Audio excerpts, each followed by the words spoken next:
Hey there, folks. Today, we're going to explain Google Shopping ads and provide you with a comprehensive guide to setting them up and ensuring your success. So let's dive right in. First up, we need to create a Google Merchant Center account. Head over to merchant.google.com and click on the Sign Up button. Fill out your business name, website URL, and country of operation. Once that's done, it's time for product data feed setup.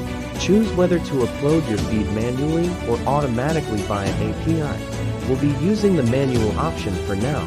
Click on Add Groups. Add your product categories and import your first feed.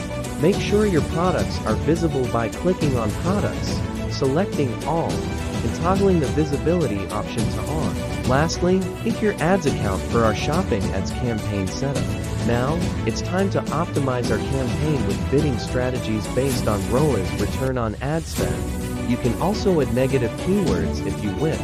Finally, hit Publish and voila, your Google Shopping ads are live. That's it for today's video. Remember, setting up Google Shopping ads is just the start. You need to consistently monitor and optimize your campaigns for success.